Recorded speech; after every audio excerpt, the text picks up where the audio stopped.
Today, I am reviewing the MSI Claw PC gaming handheld. If at any time you'd like to explore this product for yourself and grab it at a great price, be sure to check the links below the video.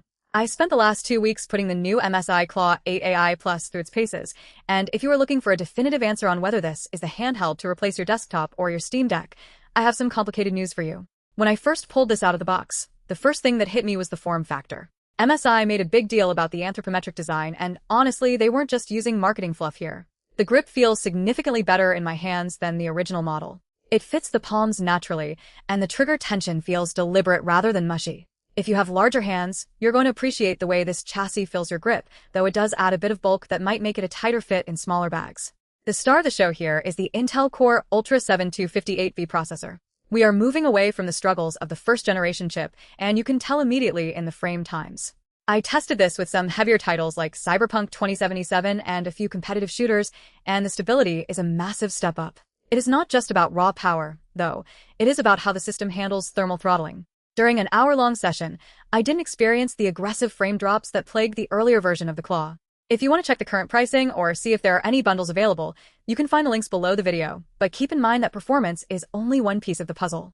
The display is an 8-inch, 120Hz panel, and it is genuinely gorgeous. The colors are punchy, and the extra screen real estate compared to the standard 7-inch handhelds makes a noticeable difference, especially when you are navigating the Windows 11 desktop environment. Because this is running Windows 11, you are essentially carrying a full PC. That is a double-edged sword. On one hand, you have access to every game launcher, from Game Pass to Epic and GOG, without any weird workarounds. On the other hand, Windows 11 is still Windows 11. You're going to run into those moments where you need to pull up an on-screen keyboard or deal with a driver update that feels like it belongs on a laptop rather than a dedicated gaming device. If you are not comfortable tinkering with settings or occasionally troubleshooting a driver conflict, this might feel more like a chore than a console. Battery life has been a major pain point for the handheld market, and MSI claims this is the best in class. In my real-world testing, I managed to squeeze out significantly more playtime than the previous generation, but let's be realistic. If you are pushing the 120Hz screen and high settings on a modern AAA game, you're still going to be tethered to a power bank or a wall outlet within a few hours. It is an improvement, but it is not a magic bullet.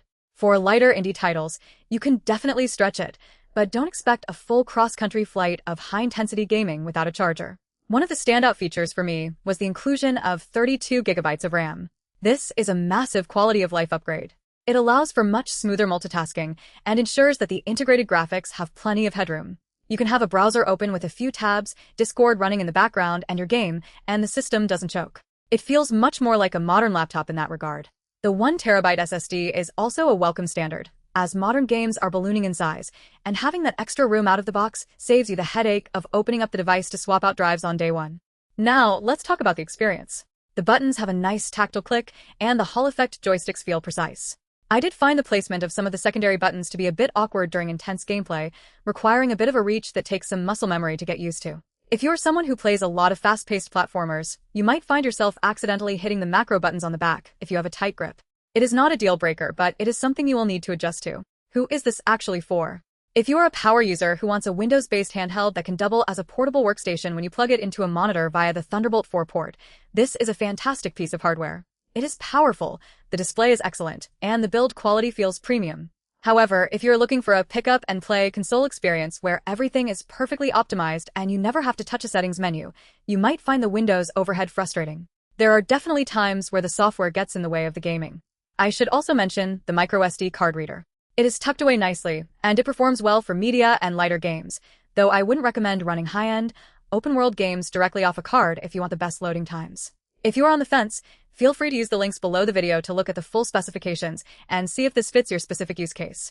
Ultimately, the MSI Claw 8AI Plus is a massive redemption arc for MSI. They took the feedback from the first attempt, listened to the community, and delivered a device that actually competes with the heavy hitters in this space. It is not perfect, and the Windows experience remains the biggest hurdle for newcomers, but for those who want that raw Intel performance and a beautiful 8-inch display, it is a very compelling package. Just be prepared to spend a little time getting everything dialed into your liking, and you will likely be very happy with the result. If you are looking for something that is lighter on the wallet or simpler to use, you might want to look at other options, but for the enthusiast who wants to push their handheld gaming to the limit, this is a solid choice.